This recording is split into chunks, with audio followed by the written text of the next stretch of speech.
Well, thank you so much, and it is a real privilege for me to be here and to be able to ask tough and embarrassing questions of one of the really interesting politicians in California. Barbara Boxer, Senator Boxer, and I go way back. She's been on my programs many times, although not recently, so we're going to have to get her on more.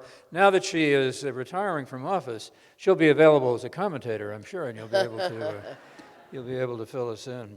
Let's begin with the moment and the fact that for the first time we have a woman who is the presumptive presidential nominee of a major party. You were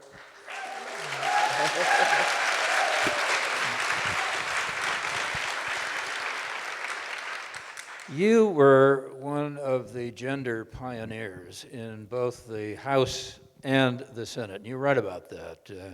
Tell us about crashing the old boys club. Yeah, I will. First, I could just say what a moment it really is to have this happen when women just got the right to vote in 1920. It took us a long time, and even that was a struggle, but we got it, and it's very possible that when we celebrate that 100th year, we'll have a woman president. Wouldn't that be just perfect? Just perfect.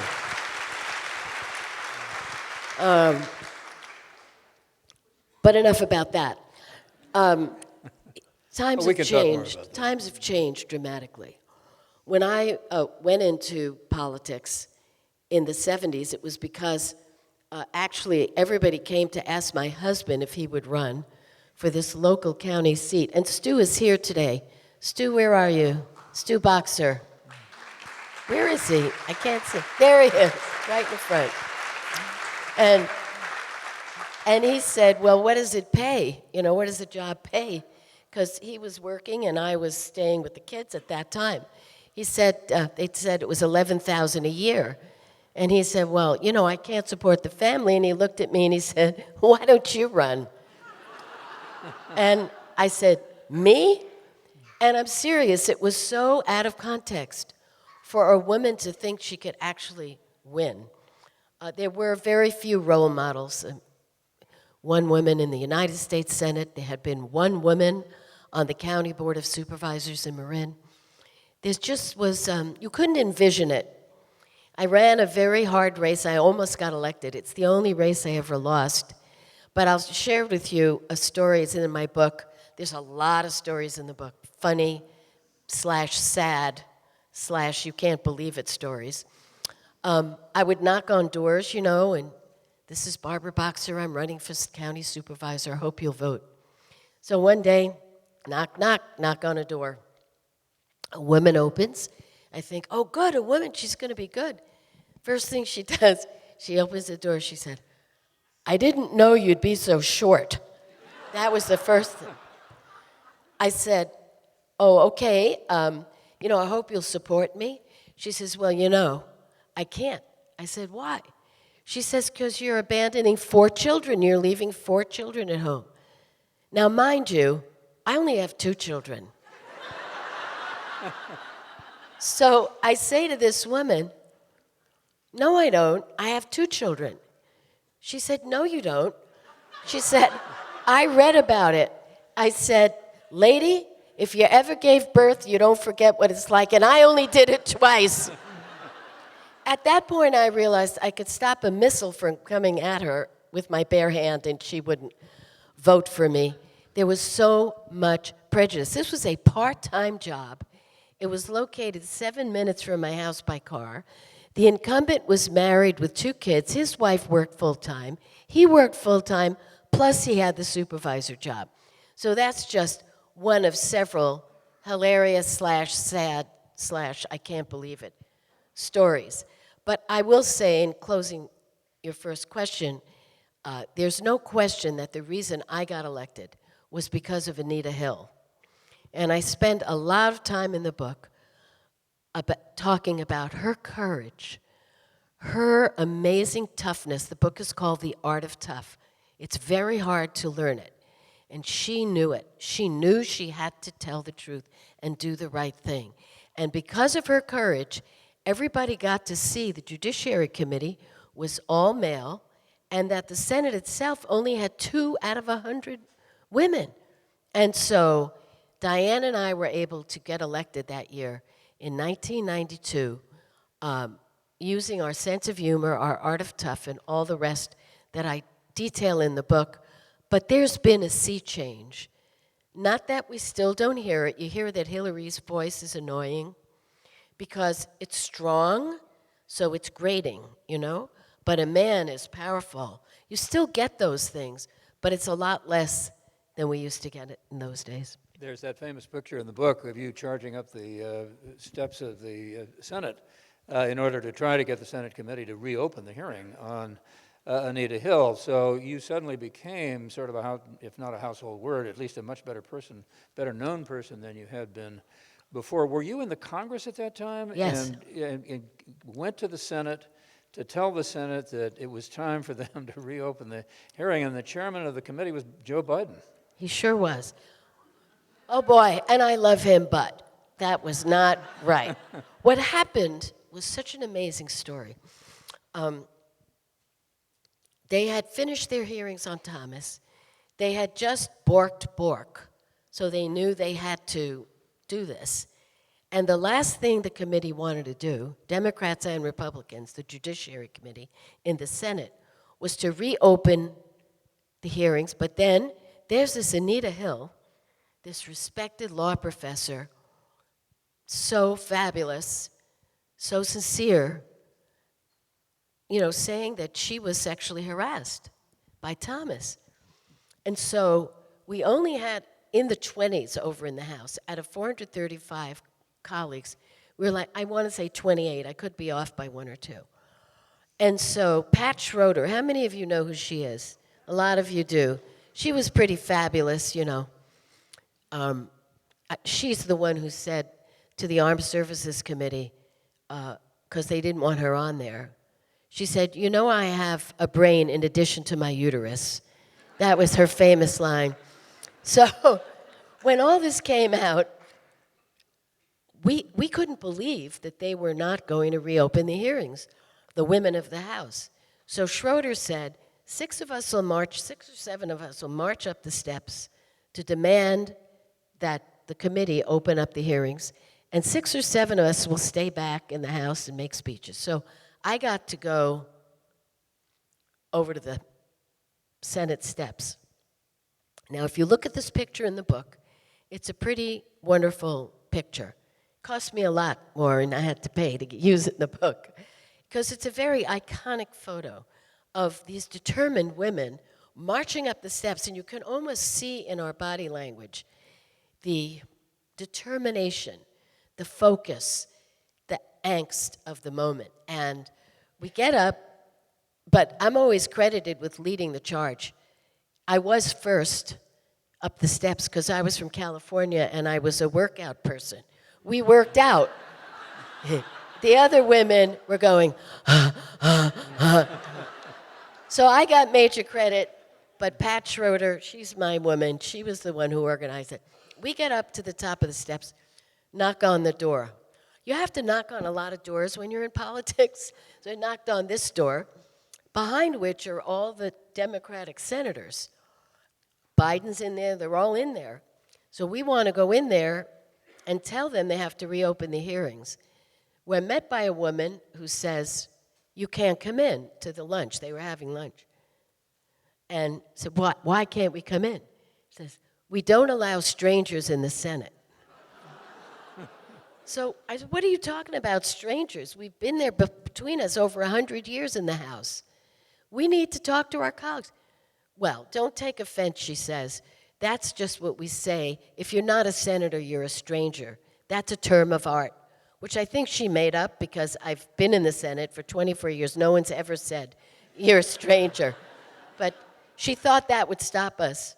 So we said, okay, if we can't come in, then we have to talk to George Mitchell, who was the leader. She says, no.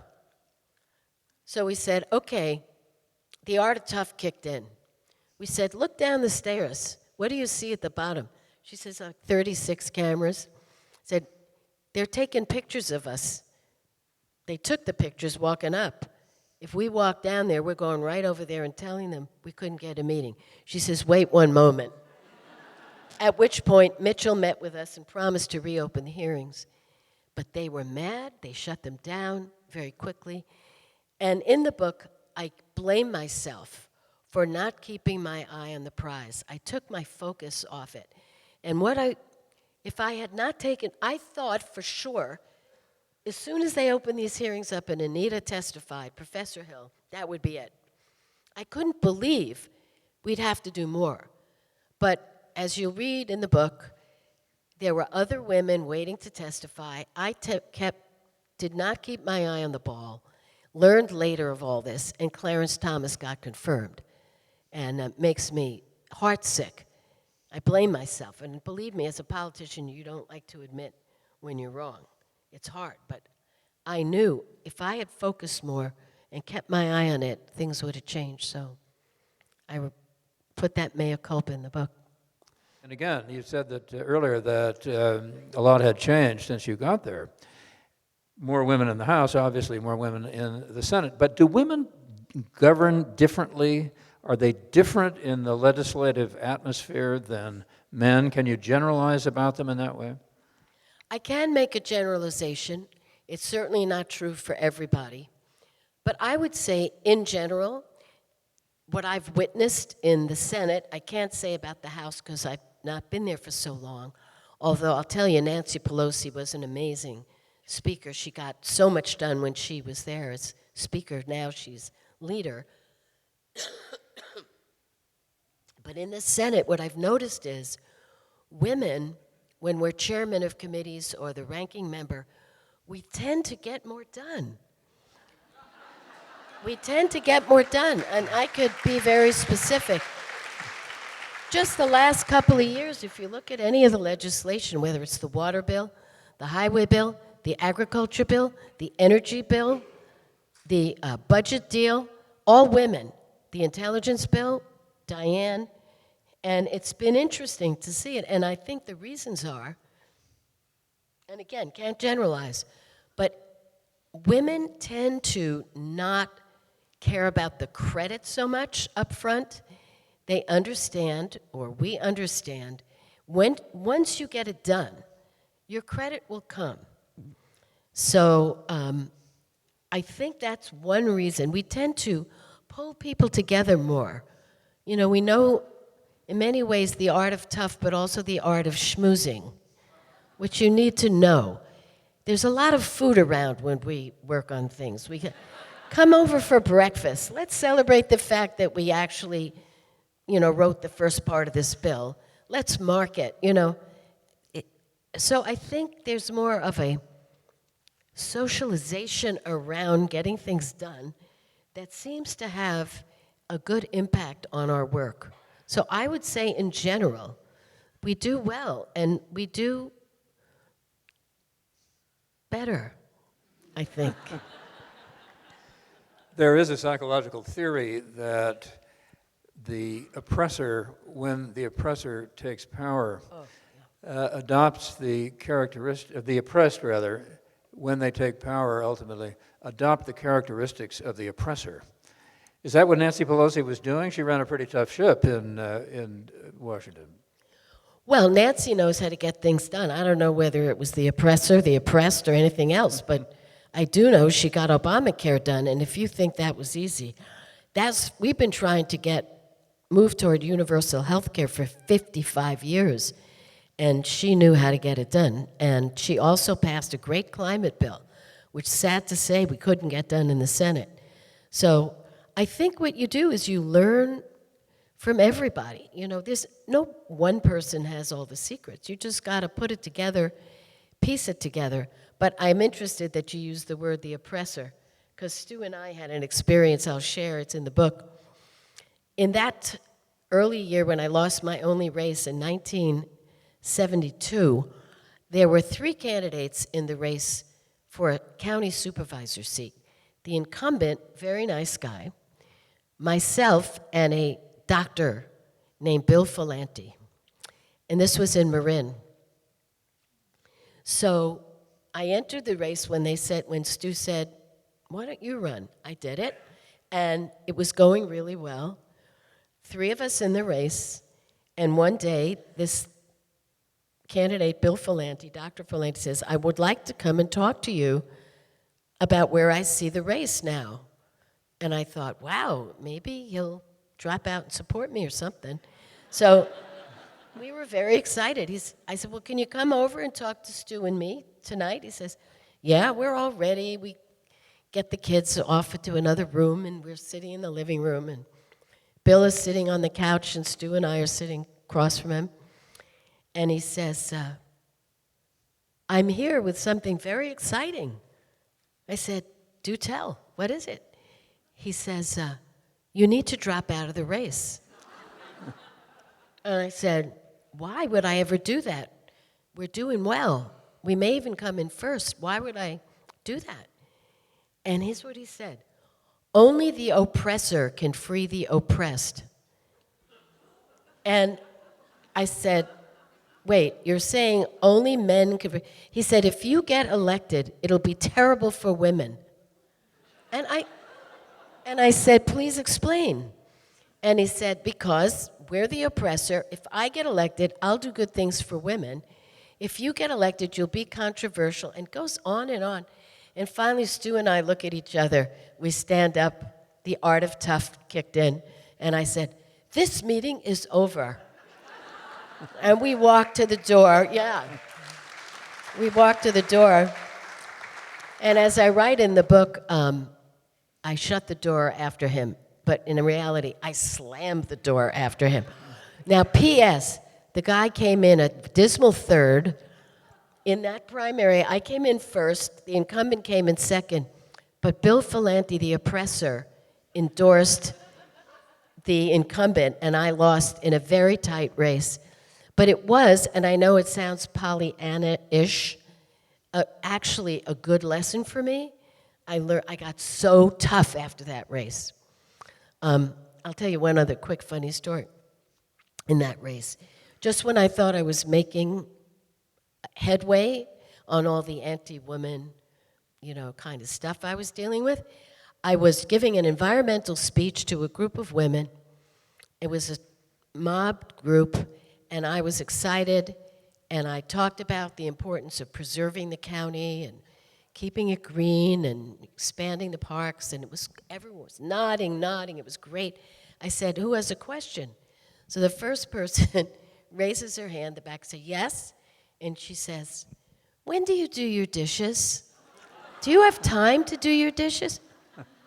And I didn't know what to do, so I pulled something out of the art of tough, which is a sense of humor. I said, oh, I just use paper plates. But that was really stupid, because this was an environmental group. I lost every vote in the hall. Anyway, those are the stories I tell. What's in the book? You have had some disappointments with women colleagues. Tell us, if you will, about the Violence Against Women Act and what happened there with regard to its application to the military. Well, it's not the Violence Against Women Act. It's sexual assault in the military. Is that what you're talking about? Kirsten Gillibrand. Isn't that part of the Violence Against Women Act? No, it's separate. Okay, thank you. Yeah, because Violence Against Women Act deals with the civilian sector, but the military sexual assault is about how you handle sexual assault in the military. Yes, it was disappointing, I'll tell you. There's a wonderful United States Senator named Kirsten Gillibrand. Have you ever heard of her? Raise your hand if you have. Some of you have. She is a senator from New York who took Hillary Clinton's spot when Hillary became Secretary of State. And she wrote this important bill because what we found out is that the commanders are in charge in a unit if there's a sexual attack on a member of the military in the unit, be it a male or a female, because there are male victims and female victims, a lot more female, but plenty of males. And so what we found out was the commander is very close to the unit, sometimes knows the perpetrator, on occasion is the perpetrator, and is not doing a fair job. So Kirsten, who's an attorney, worked with this wonderful organization called Protect Our Defenders. And they came up with a plan, which is when there's an assault, an alleged assault, take it away from the commander, keep it in the military, but give it to the judicial arm of the military. Let them pick a prosecutor and see whether there really was a crime. So we had a lot of votes, and we needed 60, because it was filibustered. We needed 60. And what broke my heart was one of my female colleagues, Claire McCaskill, just saw it differently. And it breaks your heart when that happens, because the vast majority of the women, all but about 2 in the Senate, supported Kirsten, and we lost by just a few votes. So I point out, sometimes you can't always,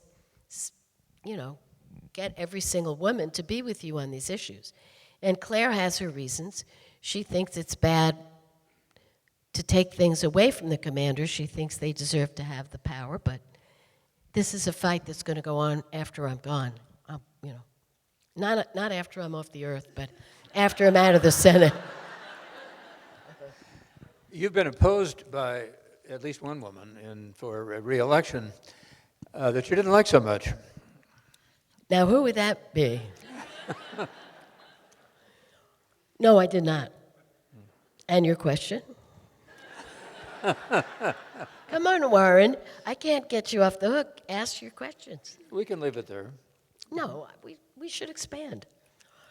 The situation is, that was the meanest campaign I've ever been involved in. And I write about it in great detail. The opponent was Carly Fiorina. So. You remember that one. First, let me just say, I'm going to give you one reason why it was mean. I think this will get you on my side. The first ad she did, Warren, was they painted my face on a hot air balloon. You saw it. And my face was like distorted to this big. Imagine your face on a hot air balloon. Does not look good. And has me babbling nonsensical things like,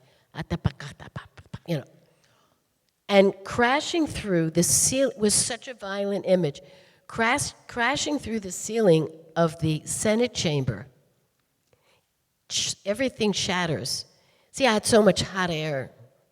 So I crashed through there, and then I head out across the country to the coast, where I finally, mumbling all along, nonsensical things, and I finally get to the West Coast, where I just explode into the ocean. And that was her first ad. That's before she blamed me for the recession and every other thing you can imagine. But one of the great things about writing your own book, anybody here ever written a book?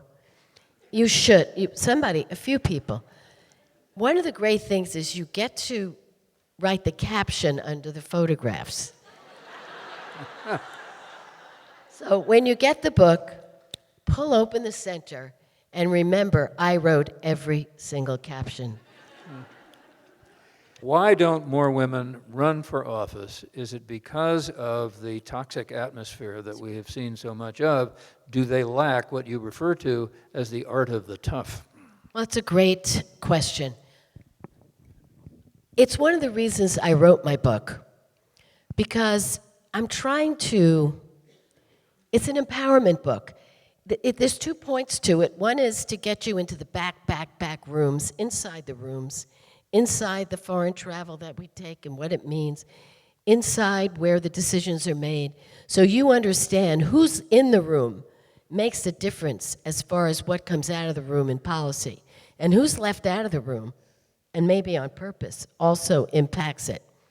But the other is to be an empowerment book for women and men, for young women, for middle, for old. All of us are going to face challenges. I don't care whether it's in our own families, in our communities, in our work. People are going to challenge you, and people are going to try to shut you down. And it starts at a young age that you have to have the sense that you shouldn't let people shut you down. But you have to have the techniques. And I have 9 rules of the art of tough. For example, one of them is, don't act out of anger. Now, you're going to be angry. Someone's going to say something. It's going to make you nuts. They get it. But think it through before you take your steps. And I tell a very, very funny story about how I learned that. But the truth is, my mother, who turns out to be this incredible teacher of mine, which I say turns out because when I sat down to write the book, I wasn't sure that it was my mother. I thought maybe it was my dad because my dad was a role model. He was the youngest of 9 children, the only one born in America. He went to college after he was married at night, supported the family, went to law school at night. He was amazing father. But my mother, who never graduated from high school, okay, because she had to go to work right away because her family was sick, she had these amazing words of wisdom.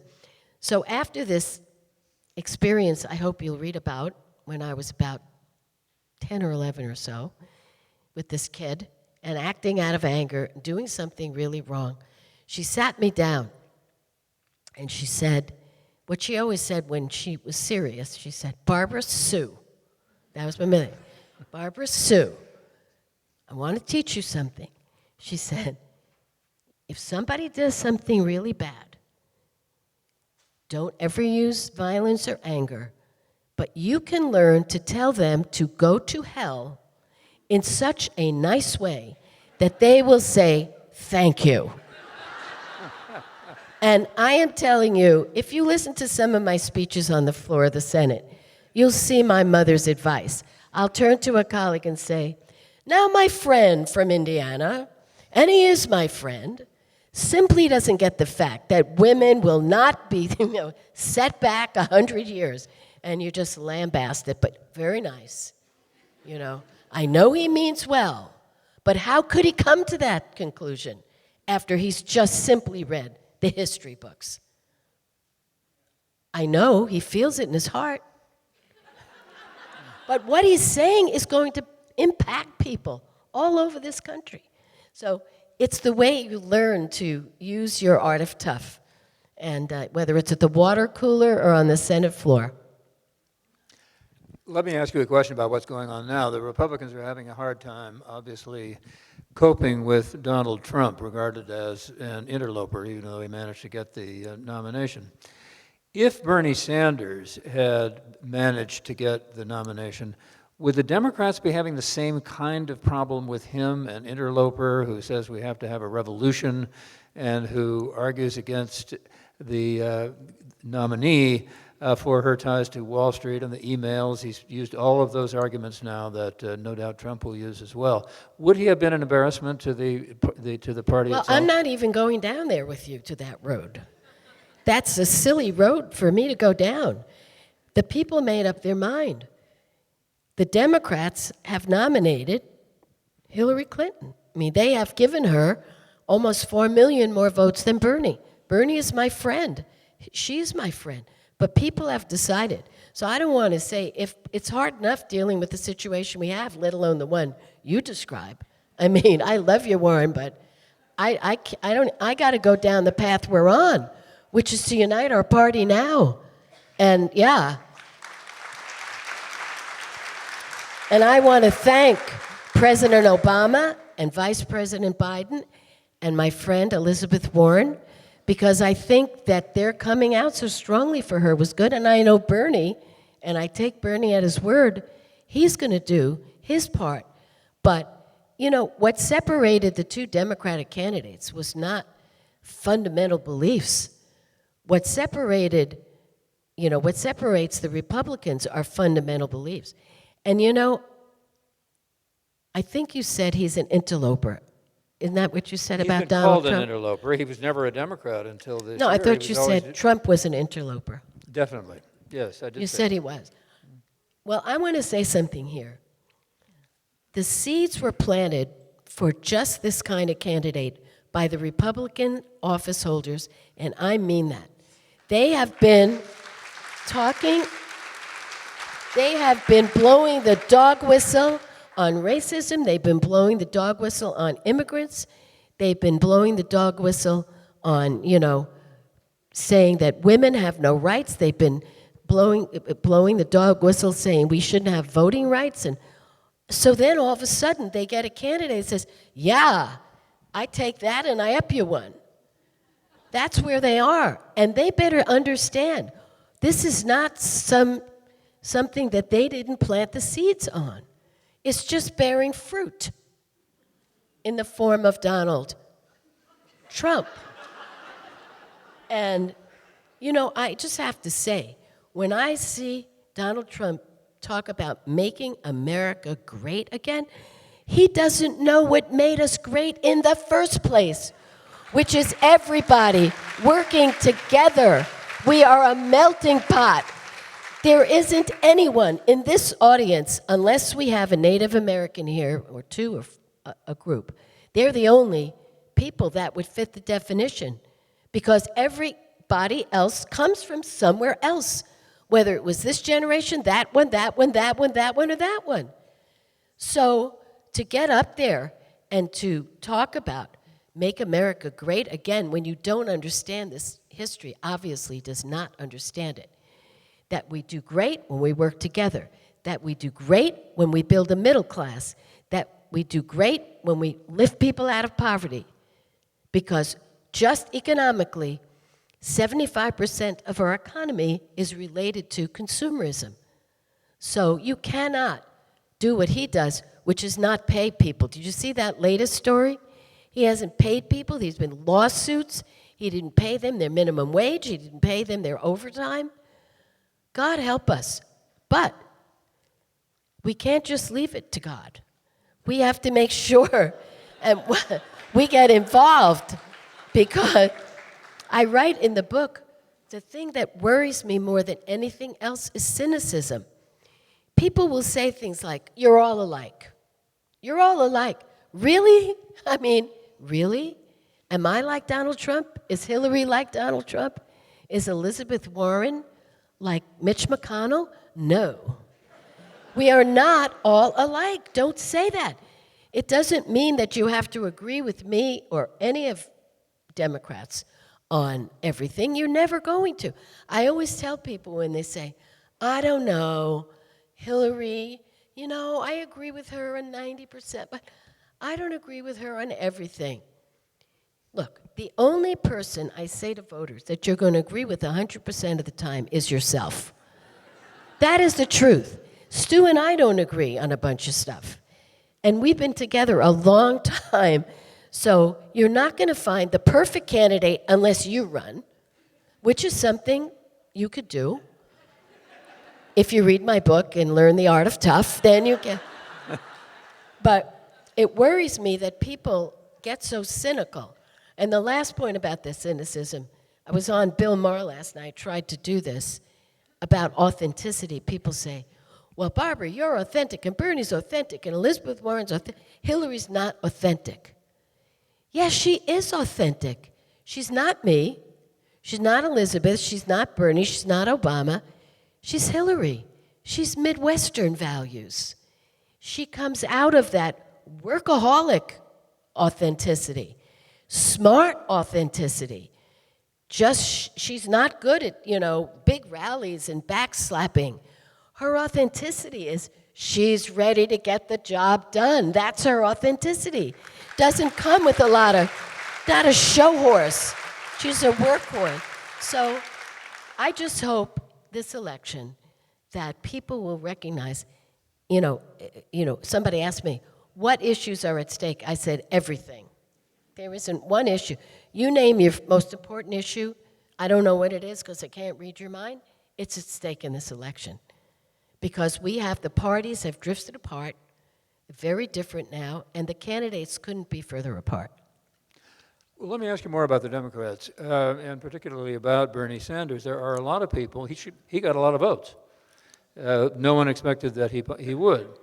And there are a lot of people on that side of the fence who are saying that the Democrats themselves brought this on, that the ties to Wall Street, the votes for the Iraq War, which Mrs. Clinton was involved in, the dependence on big money, his demonstration that he could raise so much money by getting small contributions.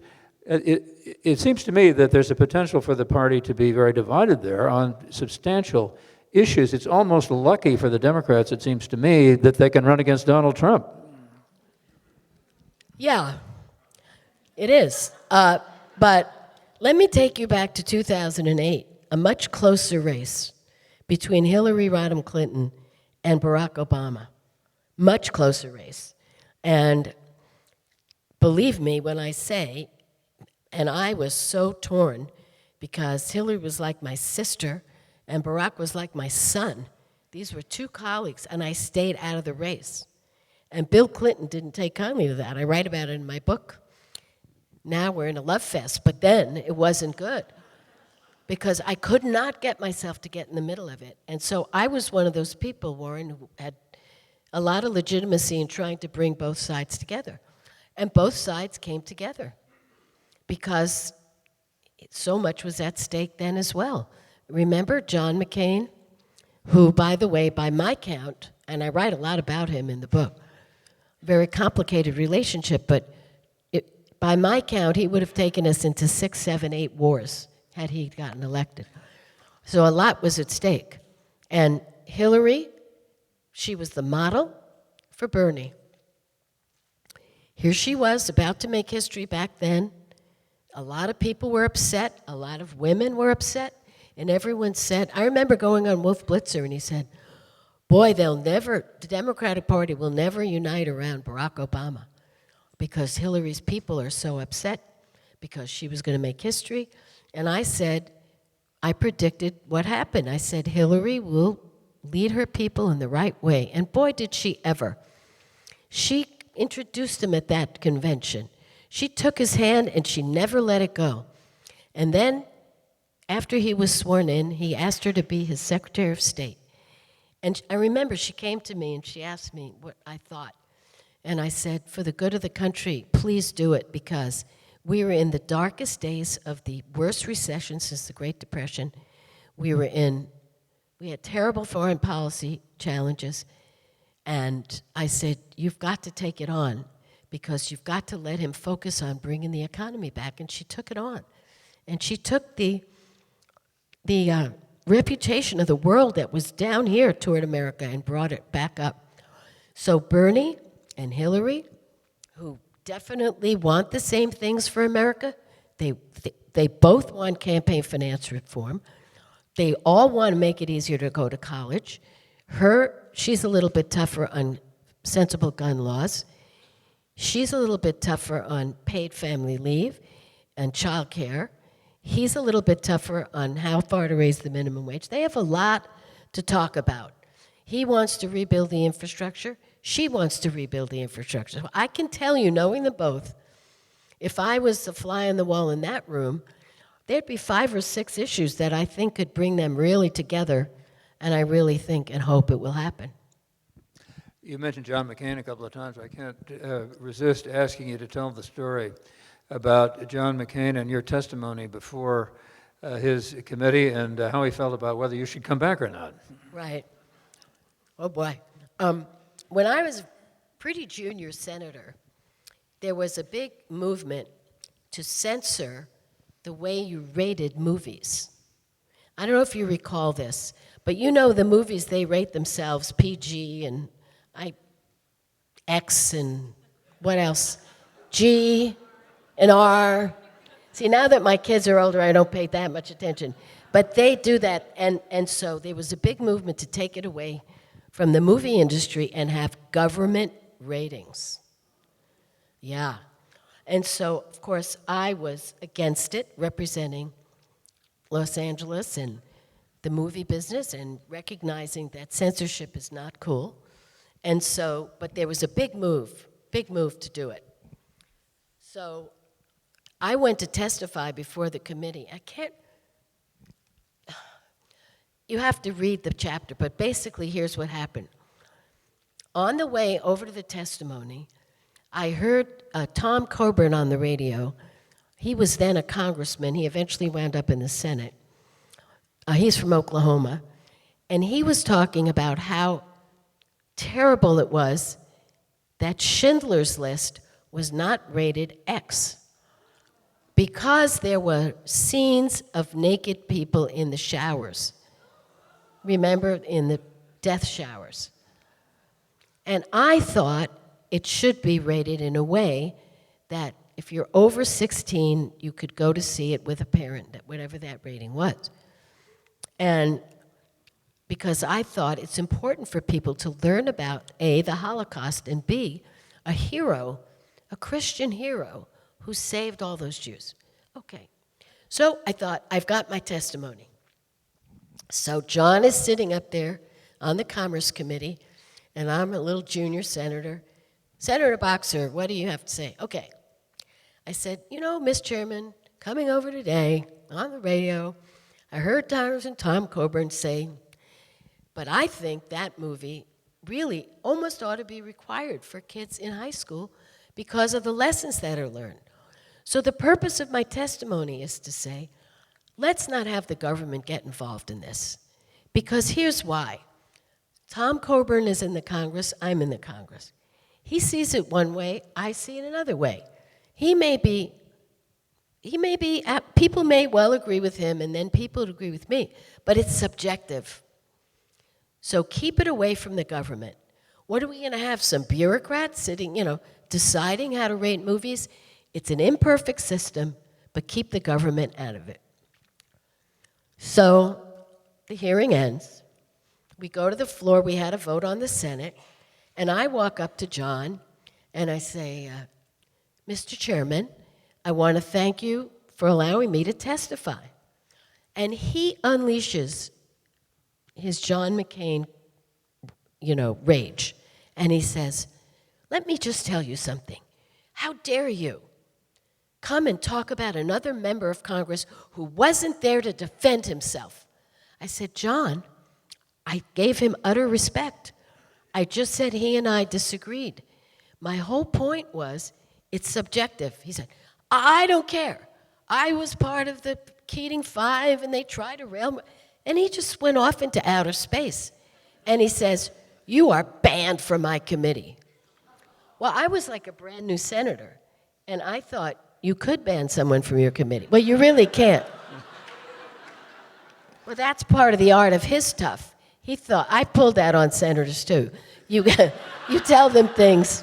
I once went up to a senator and I said, you can't invoke the name of a dead person like that. And she said, oh, I'm sorry, but I just made it up. But so John tried to do it to me. And I thought, this man has banned me from a committee because I gave my opinion on something. I said, I'm going up to the press gallery.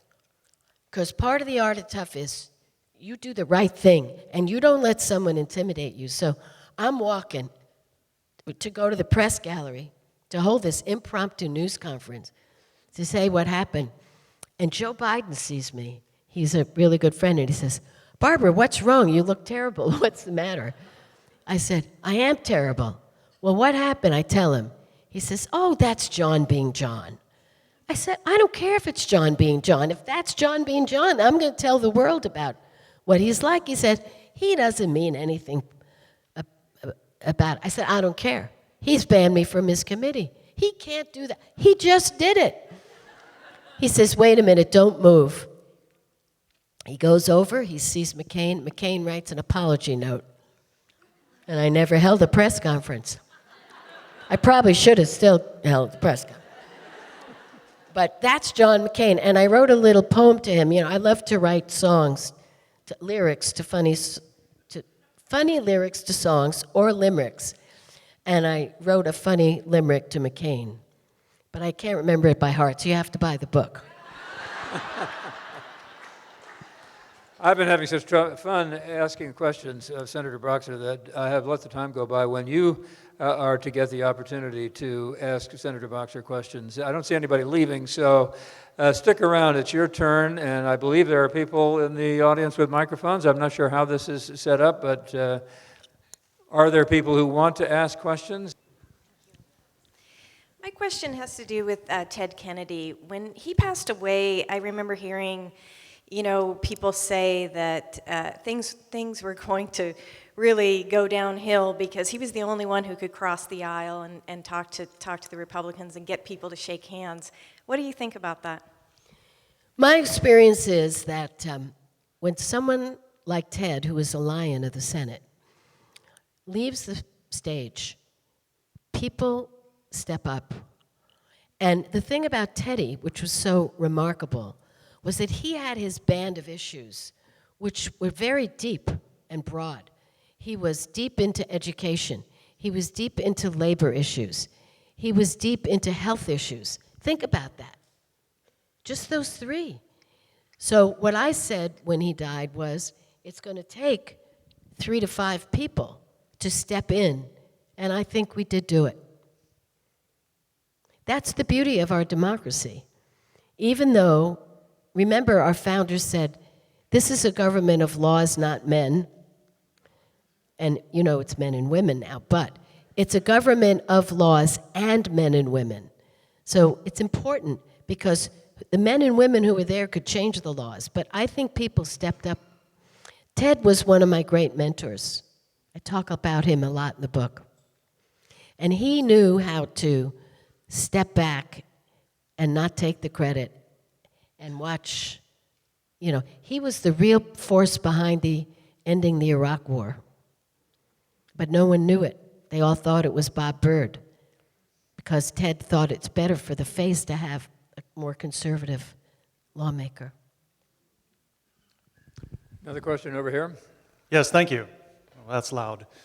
Wanted to know if you would offer us a comment on your opinion of the Electoral College. Does it need to change? Does it need to stay the same? I would love to hear your opinion, please. Yeah, I support a movement to change it completely to say that a state has to give the electoral votes to whoever wins that state. Because this is a mess. You saw what the Supreme Court did. And I would just say to those people who said, I'm backing Ralph Nader because there's no difference between Gore and Bush. Talk to the people who lost kids in the Iraq War. And that was the Electoral College mess because Gore had more votes than Bush, as you remember. So I am supporting, you have to keep the college, but you just make every state vote their electoral votes if you win the state, and that solves the problem. Another question? Yes. Hi. I know, Barbara, you understand the issues around immigration, but so many people's lives are hurting. What can we do to resolve the immigration stalemate? We had it done in the Senate. We had it done.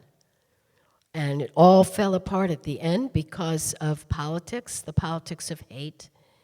And that's why when they say, oh, Donald Trump, he's going after Mexicans and this and that. I want to tell you something. This judge that he went after is a hero who actually, when he was a prosecutor, they were hunting for him, the Mexican drug cartel. This judge that he went after was more American than Donald Trump. I mean, he was born in Indiana, and I think, I will say this, if this election goes the way it may well go, and the vast majority of the American people really understand what made us great is that we all work together, I think we'll have comprehensive immigration reform. I really think we will. And by the way, Ronald Reagan was the one who did it last in the 80s. I was there in the House. Ronald Reagan would not recognize this party. Believe me, he and I went at it. I've served with 5 presidents, and Ronald Reagan was one. And he and I, on the AIDS issue, we were going, it was night and day. On the National Endowment for the Arts, night and day. On his comment, you've seen one tree, you've seen them all, night and day. But in terms of saving Social Security, taking care that we raise the debt ceiling, and legalizing immigrants who were here, undocumented, who were here for a long time, who had a good record, he would have to run as a Democrat today to get elected. That's how far that party has moved. And if any of you here are Republicans, I have a couple of things to say. The first thing is thank you for being here, from the bottom of my heart, because sometimes I can rub Republicans the wrong way. But on the other hand, I've always gotten 15 to 17% of the Republican vote every time I've run. Because thinking Republicans will say, you know, Barbara, I may not agree with you on everything, but I know you're in it for the right reasons. And I think if this election goes well, we're going to solve some of these big issues. And one of them will be immigration. And if it goes badly, I don't even want to think about deporting 11 million of our neighbors. Come on. That isn't going to happen. Senator Boxer, I don't think you remember me, but I remember you. I went to one of the very first fundraisers for you in Fresno, where you had those cute little boxer shorts that said, I'm a boxer, you be a boxer too. And I had just started my tenure as the head of the Women's Studies program then. And I got so much courage and so much power just from meeting you. And I want to thank you for everything that you have done for all of us, not just women, since you've been in the Senate. I also want to tie this into the immigration issue, which is very important. Most people don't understand it the way you do. But I know that you know how wrong it would be to throw out 11 million of our fellow human beings from any place, including this country. My caregiver, because I'm now in a wheelchair, my caregiver is a Native American. And you had said earlier, if there are any Native Americans in this audience, I want you to know there's at least one. Stand up, Gustavo.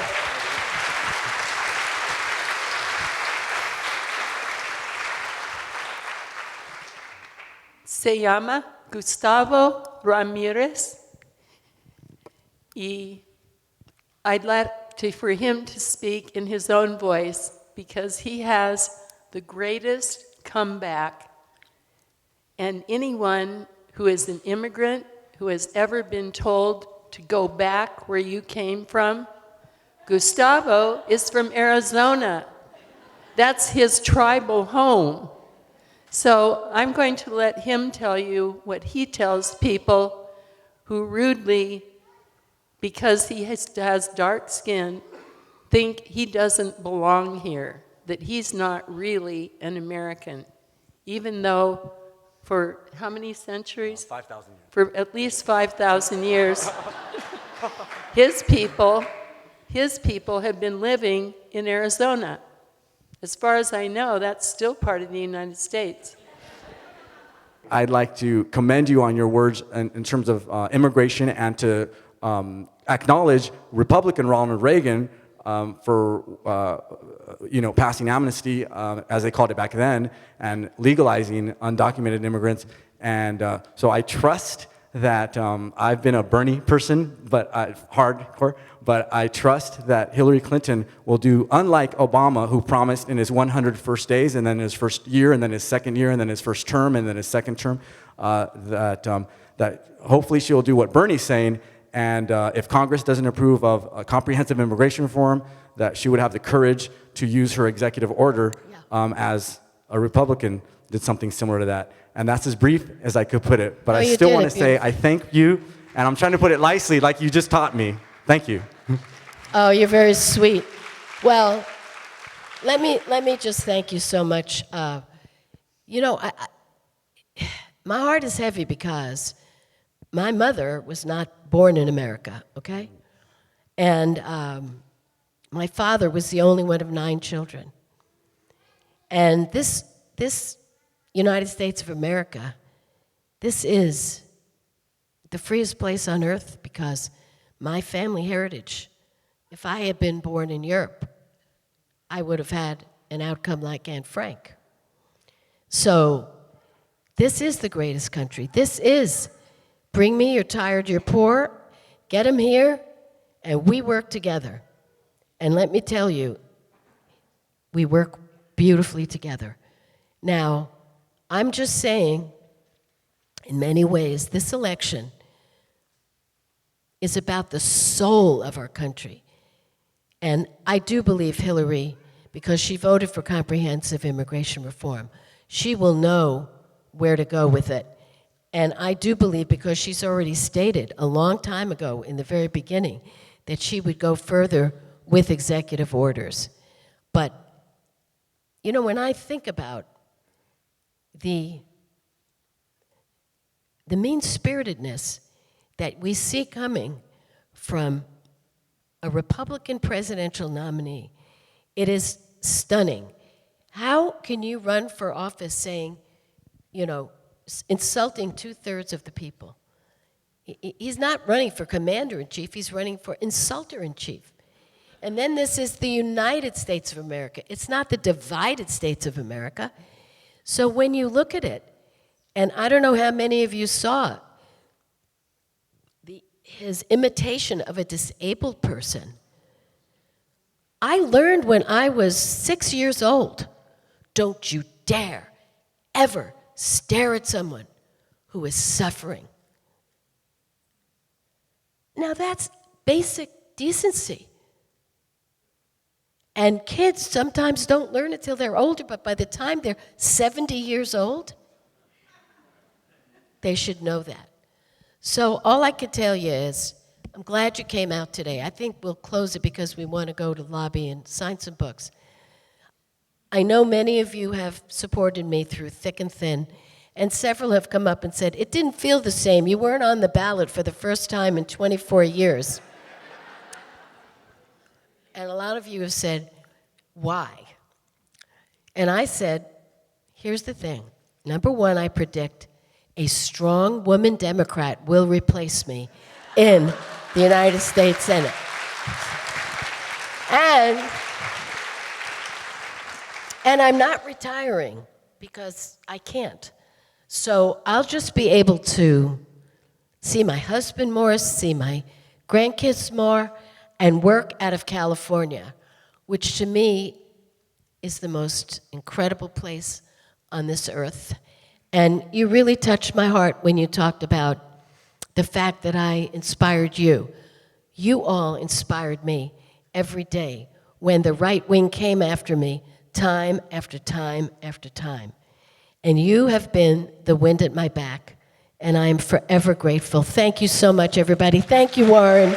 Thank you, Warren. Senator, and thank you all very much for being with us.